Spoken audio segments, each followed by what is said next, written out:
बहुत ही दिलचस्प मुकाबला। आराधना को अब कोई पॉइंट नहीं देना होगा।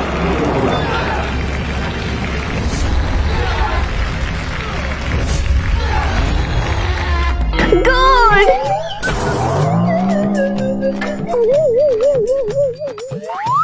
अरे माँ, ये चावल क्यों बीच रास्ते में डाल रखे हैं? अरे मारा बाप परवीन सिंह है, महावीर फोगाट नहीं समझी?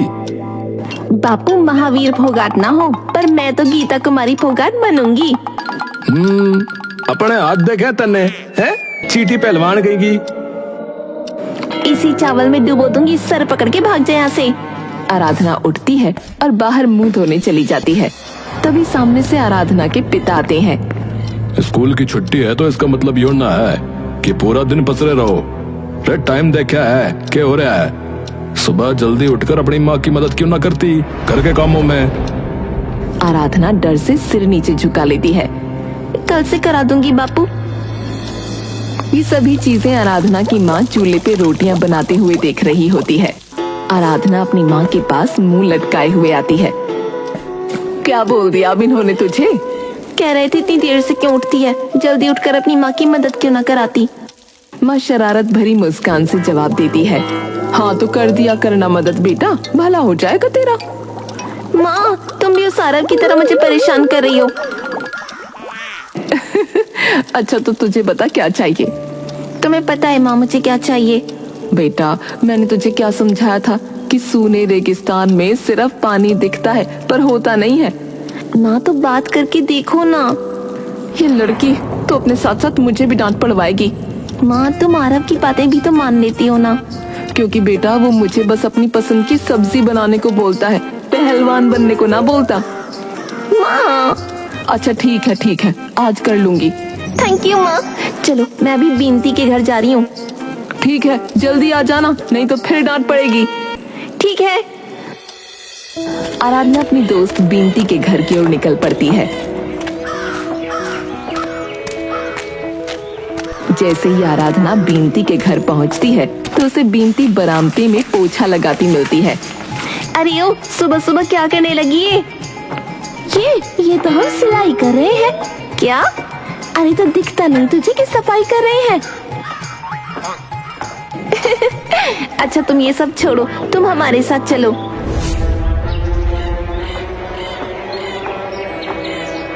कहाँ? आराधना धीरे से बिनती के पास आती है। अखाड़े? भोला का अखाड़ा? हाँ।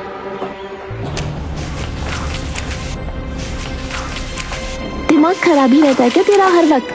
बस एक ही फितूर, कुश्ती करूंगी। अरे लड़के करते हैं कुश्ती। क्यों?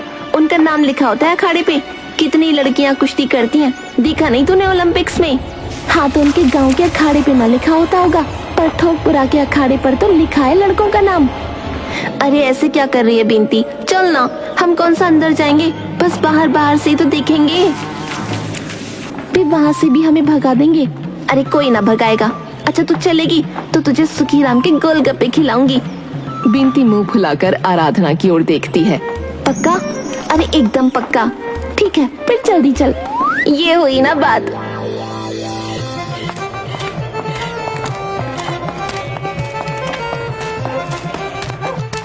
दोनों अखाड़े पहुंचती हैं और दीवार के पीछे छुप के सभी को देखने लगते हैं।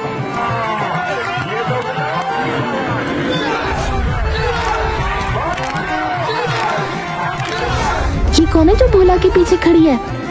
बेटी है उसकी, सीमा। तुझे कैसे पता? अरे मुझे सब पता है, मैं यहाँ रोज आके कुश्ती सीखती हूँ। क्या? तू कैसे सीखती है भाई? और तुझे अंदर जाने देते हैं ये लोग? अरे मतलब बाहर से देख देख के। बिनती की जोर से हंसी छूट जाती है और अंदर बैठे भोला राम को सुनाई दे जाती है। वो दीवार के पीछे उन्हें छिपे हुए देख लेता है और जोर से चिल्लाता है, ए लड़कियों, अरे कौन हो तुम? चलो भागो यहाँ से। बिनती और आराधना डर कर वहाँ से भाग जाती हैं। मैंने मना किया था ना, तेरी वजह से हुआ है। इतना ऊंचा हंस पड़ती है तू। नहीं तो क्या, देख देख के कुश्ती आती है तुझे। सिर्फ देखती नहीं हूँ, उनकी प्रैक्टिस भी करती हूँ घर जाके। किसके साथ? किसी के साथ नहीं, बस अपने आप से ही करती हूँ। बिनती और जोर से हंसने लगती है। वाह वाह वाह, हवा को तो क्या जोर का धोबी पछाड़ देती होगी तू। उड़ा ले, जितना मजाक उड़ाना है उड़ा ले। जब गोल्ड जीतूंगी ना तब तो टीवी पर देख रही होगी मुझे। और तेरा मुकाबला किससे होगा? चीन की तेज तर्रार ऑक्सीजन से या ऑस्ट्रेलिया की ताबड़तोड़ वर्ल्ड चैंपियन हवा से? बिनती खूब जोर से हंसती है और दोनों वापस अपने अपने घर चली जाती हैं। आराधना जैसे ही घर पहुंचती है उसे अपने बापू के चिल्लाने की आवाज आती है। अरे ऐसा क्या, अपनी पढ़ाई पे ध्यान दे। अरे कुश्ती लड़ेगी यो, अरे चुपचाप पढ़ाई करे और ये जो फालतू का शौक चढ़ रहा है ना ये छोड़ दे। और अगली बार ऐसी बात करी ना इसने तो फिर तो बांस बैठा लियो सीधा। आपको भी तो था शौक और आपने भी तो करी थी कुश्ती, तो ये भी सीख जाएगी। अरे हालत देखिए इसकी। अरे 8 बजे तो ये उठा है? कहाँ चली सी तो ये खुद है। जो अखाड़े में उतर ली ना तो इसे कोई बीच में से तोड़ के निकल जाएगा। रोते रहियो फिर। पर एक बार उसको। अरे तू समझाएगी या मैं समझाऊं? माँ चुप हो जाती है और परवीन कमरे से बाहर आता है जहाँ आराधना खड़ी सारी बातें सुन रही होती है। बापू आराधना की तरफ गुस्से से देखते हैं और बाहर निकल जाते हैं।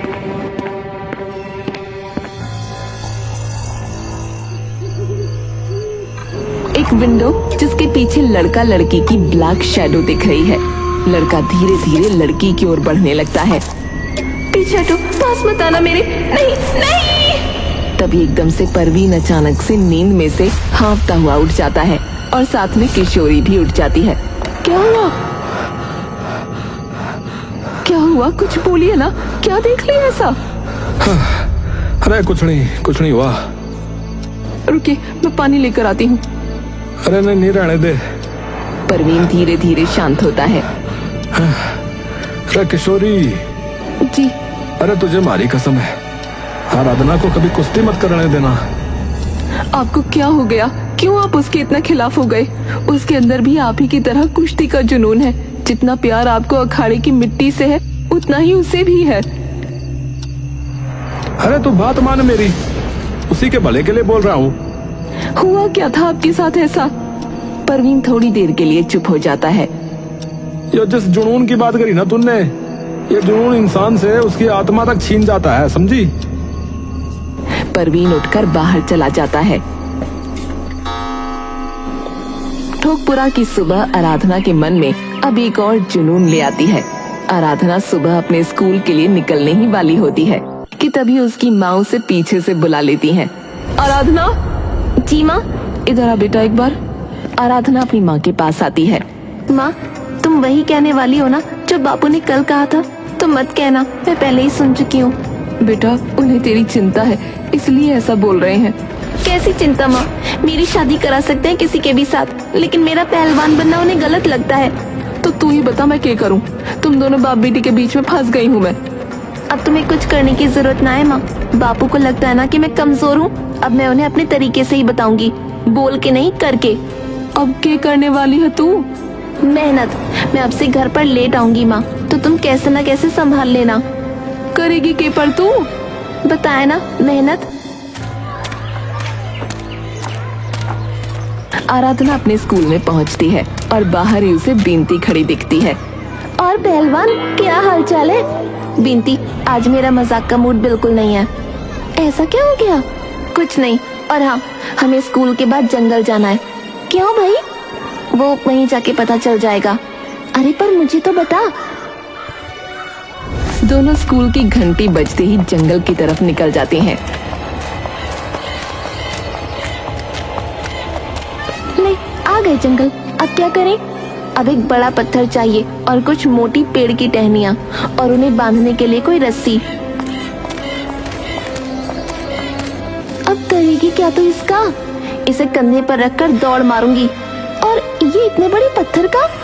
इस पर रस्सी बांधकर उसे अपने पेट से बांधूंगी और दौड़ूंगी। दिमाग चल गया है क्या? बिल्कुल मर जाएगी। ये पत्थर हम दोनों से ही इतनी मुश्किल से खिसका है, तो अकेले कैसे खींचेगी? तेरा काम हो गया, अब तू सीधा 2 महीने बाद ही आइयो। ठीक है भाई, मैं तो चली।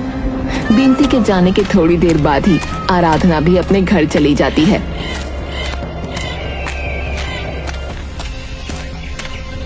जैसे ही आराधना घर पहुंचती है तो माँ उसे देखकर एकदम अवाक हो जाती है और भागती हुई उसकी तरफ आती है।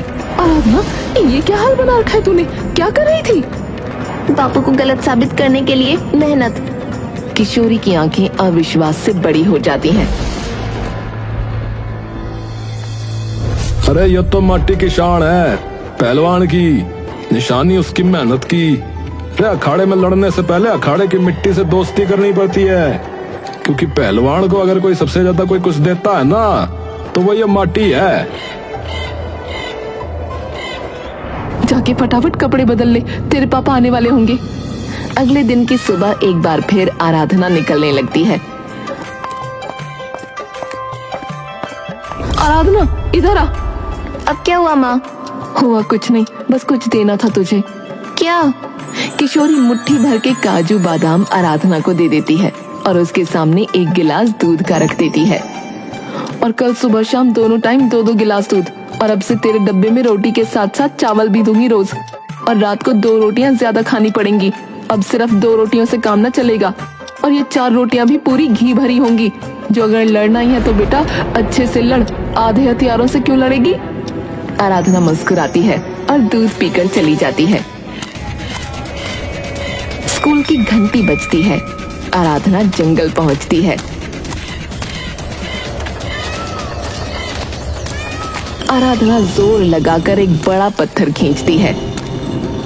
वो गिरती है, हाथ छिल जाते हैं। वो एक लंबे पीपल के पेड़ पर चढ़ने की कोशिश करती है। पहली बार में गिरती है। वो बरगद की लताओं से लटकने की कोशिश करती है पर गिर जाती है। वो मिट्टी में अकेली कुश्ती करती है, जमीन पर लौटकर रोल्स और दौड़कर गिरने की प्रैक्टिस। वो आंखें बंद करती है और जो उसने अखाड़े में देखा है उसे याद करने की कोशिश करती है। एक पहलवान जो दूसरे पहलवानों को कह रहा है, यो मोटी ताकत है पहलवान की। वो एक मोटी डाली से पुलअप्स लगाती है। शुरू में स्ट्रगल, लेकिन छाती फुलाकर आखिरी पुलअप करती है। वो एक रोटी उठाती है जिससे घी टपक रहा होता है। आराधना अपनी माँ की तरफ देखती है, मुंह बनाकर। आधे हथियारों से लड़ेगी, खा चुपचाप, जीतना है ना। 2 महीने बाद आराधना का शरीर अब पहले से कहीं ज्यादा तगड़ा और फौलादी हो चुका था।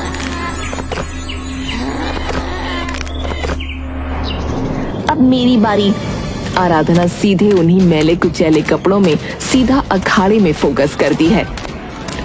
अरे ओ, रे तुझे ये लाली लिपस्टिक की दुकान लाग रही है? चलो भाग यहाँ से। ऐसे ना जा रही था मैं, जाऊंगी तो लड़के जाऊंगी। अच्छा तो क्या करेगी? ना तो फिर आपसे लड़ूंगी। अरे बता रहे हूँ, घनी जुबान ना चला, कोई ना लड़े तेरे से यहाँ। आराधना जितने भी पहलवान वहाँ खड़े हैं वो सबको देखती है। क्यों ताऊ जी, छोरी से डर गए क्या? भोलू गुस्से में उसे देखता है। अरे बहुत गर्मी चढ़ रही तेने, हैं? ठीक है, उतर जा और चुन ले इनमें से किससे लड़ना है तेने। सारी बातें भोलू पहलवान की बेटी पीछे खड़े होकर सुनती रहती है। आराधना उनमें से हट्टे कट्टे लड़के को चुनती है। दोनों अखाड़े में उतरते हैं।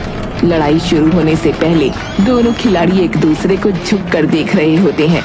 पहलवान आराधना की गर्दन अपनी बाह में दबोच लेता है, पर आराधना अपनी ताकत से उसके हाथ खोलती है और उसके चंगुल से बच जाती है। थोड़ी देर में दोनों एक दूसरे को दबोचने की पूरी कोशिश करते हैं, पर कुछ नहीं होता। सब लोगों का ध्यान सिर्फ लड़ाई पर होता है। थोड़ी देर बाद पहलवान उसे खड़े खड़े कमर से पटक कर नीचे घुटनों पर ला देता है और उसके पैर पकड़कर उसे जमीन पर पीठ के बल गिराने की कोशिश करने लगता है। काफी देर तक आराधना अपने शरीर को संभाले रखती है, लेकिन थोड़ी देर बाद पहलवान उसके शरीर को पटखनी देने में कामयाब हो जाता है। सभी पहलवान राहत की सांस भरते हैं। सीमा के चेहरे पर निराशा साफ झलक रही थी। हाँ भाई, बनली पहलवान है, हो गई चित। अब जा अपने घर, ठीक है, चल जा। आराधना आंखों में आंसू लिए वापस घर चली जाती है। घर पहुंचते ही किशोरी देखती है, उसके हाथ पांव कांप रहे हैं। हे भगवान, ये कैसे हुआ? दंगल लड़ने गई थी आज भोलू के अखाड़े। पहले अपने पापा को बता तो देती बेटा, अब तो सीधा पूरे गांव में बात फैल जाएगी। तेरे पापा अब किसी को न छोड़ेंगे। शाम हो जाती है और साथ ही चारों तरफ काले बादल छा जाते हैं और जोर से गरज कर तूफान के आने का संदेश आराधना और उसकी माँ को दे रहे होते हैं। तभी बापू जोर से गेट खोलकर सिर पे खून सवार लिए आराधना की ओर तेजी से आने लगते हैं। किशोरी दौड़कर परवीन को रोकने जाती है, लेकिन बहुत देर हो जाती है और परवीन आराधना के गाल पर एक कस के चांटा मारता है। नहीं नहीं, परवीन जी बच्ची है। आराधना अपनी माँ से चिपककर रोने लगती है। अरे पढ़ ली शांति है, अरे कटवाली नाक, और लड़नी है कुश्ती है, और लड़नी है कुश्ती। माफ कर दो, बच्ची है, आगे से ना करेगी। अरे तुझसे कहा था ना कि मत लगने दे इसे इस चस्के में, पर नहीं, तुझे तो ये जानना था कि मैं क्यों मना करूं है? तो आजा मेरे साथ, मैं दिखाऊं तने, चल।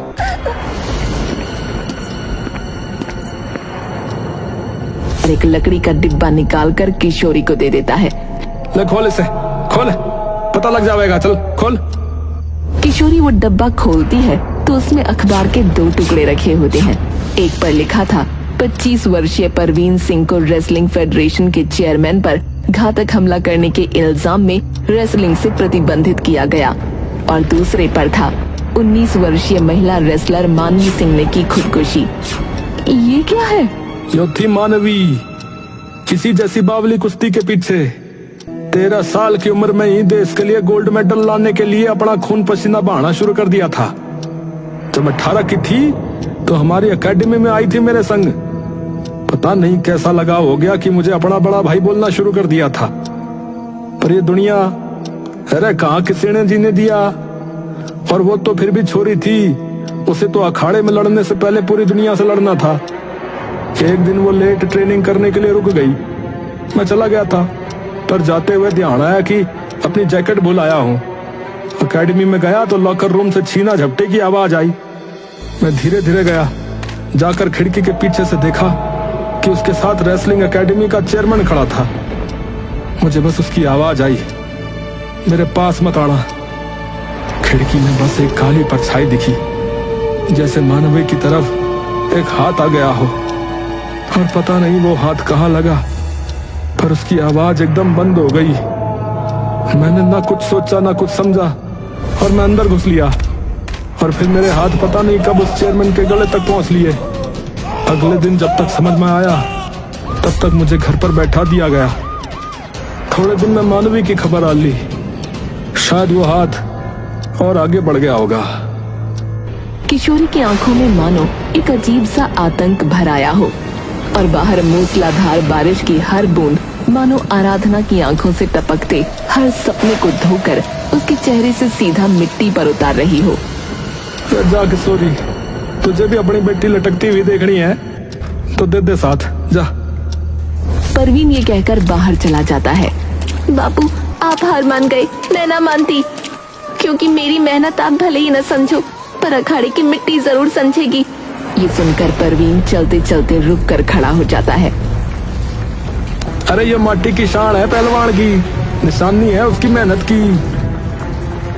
बापू, मैंने एक और मौका दे दे बस, और अब की बार भी हार गई तो नाम ना लूंगी। ठीक है, 1 महीना और दे दिया बेटा तुझे, लगा ले जितना जोर लगाना है, और 1 महीने बाद फिर तेरा उसी अखाड़े में दंगल करवाऊंगा। जो जीत गई तो तेरे मन की, और जो हारी तो मेरे मन की। अगले दिन एक बार फिर आराधना अपने मन में पिछली कुश्ती की सारी बातें दोहराती हुई फिर पहुंच गई थी। लेकिन जैसे ही वो जंगल पहुंची, उसने देखा कि सामने भोलू पहलवान की बेटी सीमा खड़ी है। आप ही का इंतजार कर रही थी आराधना। सीमा दीदी, आप यहाँ? शुरुआत अच्छी की तो निकल, पर बाद में गलत चली गई। आराधना एक नई उम्मीद को देखकर मुस्कुराने लगी। आप सिखाओगी दीदी? हाँ, तेरे पास ताकत तो है, पर सही तरीका नहीं है दंगल जीतने का। हाँ, पर दीदी मेरी मदद क्यों कर रही हो? आपको तो पता है ना कि भोलू ताऊ ने देख लिया तो आपकी जान को बवाल कर देंगे। हाँ राधना, तेरी लड़ाई भी जीतने की और मेरी भी। तो अगर तू जीती तो तेरे साथ गांव की हर छोरी जीतेगी, जिनके सपनों को उनके बापू ने रोटियां बनवाने के लिए लकड़ी के साथ चूल्हे में दे दिया। सीमा एक लकड़ी पकड़ के आराधना के पैरों की ओर इशारा करती है। अरे पैर हिला के मत चल, नहीं तो सामने वाला तेरी चाल पकड़ लेगा। टांगों को खोल अपनी, ताकि सामने वाला तुझे जल्दी पकड़ ना पाए। सीधा झपटा मत मार, नहीं तो सबसे पहले फंसेगी उतावलेपन में। ठंडे दिमाग से अपना हर दांव खेलना आराधना। 10 पत्थर रखे हैं बराबर दूरी पर और आराधना लंबे कद से जिगजैग पैटर्न में उन पत्थरों को पार करती है। रस्सी कूदना। सीमा उसे अखाड़े में दांव पेच सिखा रही है। 1 महीने बाद 1 महीना यूं ही बीत जाता है और आखिरकार वो दिन आ जाता है जिसका इंतजार आराधना हर दिन करती थी। अखाड़ा पूरी तरह से आज भर चुका था। परवीन पहलवानों के साथ बैठा था। तभी परवीन के बगल में बैठा पहलवान उसकी तरफ देखता है। भाई यो जो छोरी लड़ेगी यो आपकी छोरी से? हाँ भाई मारी छोरी है, बोलो। तो फिर मुंह लटकाए क्यों बैठे हो? अरे आपको तो पता भी नहीं कि आपकी छोरी में कितनी जान और ताकत है। मैंने देखी उस दिन उसकी कुश्ती। अपने से दुगने वजन के पहलवान को लाइन से बाहर धक्का दे दिया था उसने। वो तो बस उसे दंगल के दांव पेच जो है ना, वो ठीक से पता नहीं थे, वरना सवाल ही नहीं था कि आपकी छोरी हार जाती। परवीन अचंभित होकर उस पहलवान की ओर देखने लगता है। तभी सामने आराधना और उसकी दोस्त बिनती प्रवीण के सामने आ जाती हैं। इतने सारे लोगों को देख के डर मत जाइयो। छोरी को अखाड़े में लड़ने से पहले दुनिया से लड़ना पड़ता है, और इस दुनिया से तो मैं जीत गई। अब बारी है अखाड़े में जीतने की। परवीन की आंखें अब थोड़ी थोड़ी नम हो चुकी थीं। आराधना और उसका प्रतिद्वंद्वी अखाड़े में उतर चुके थे। सीमा पूरा दंगल एक खिड़की के पीछे खड़ी होकर देख रही थी और हाथ जोड़े खड़ी थी। दंगल शुरू होते ही ओपोनेंट गोलू पहलवान आराधना की तरफ भागता है और एक लंबा कद लेकर लेफ्ट साइड की ओर कूदती है और ओपोनेंट की टांग पीछे से पकड़कर उसे लाइन से बाहर फेंक देती है। पूरा अखाड़ा तालियों से गूंज उठता है। प्रवीण नजरें घुमाकर सबकी तरफ ऐसे देखता है जैसे उसने ऐसा कुछ देख लिया हो जिसका वो अंदाजा भी नहीं लगा सकता था। ओपोनेंट अब गुस्से में आराधना की तरफ बढ़ता है। वो अपनी आंखों से अपने ओपोनेंट को ध्यान से देख रही होती है। देख, एक बार तूने सामने वाले को पटकनी दे दी तो वो उतावला होएगा, क्योंकि छोरा है वो। छोरी का उसे पछाड़ देना सीधा उसके ईमान पे आके लगेगा, और फिर वो पागल हो जाएगा तुझे सबक सिखाने के लिए।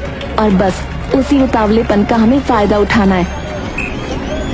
धीरे धीरे गोलू अपनी पकड़ बनाता है और बराबरी पर मुकाबला आ खड़ा होता है।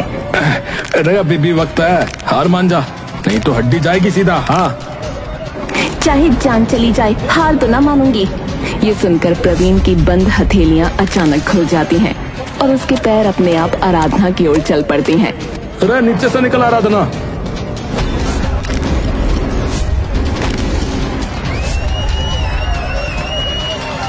अरे शाबाश, अरे जीत लिया तूने अखाड़ा भी बेटा। अरे शाबाश शाबाश मेरी बेटी शाबाश।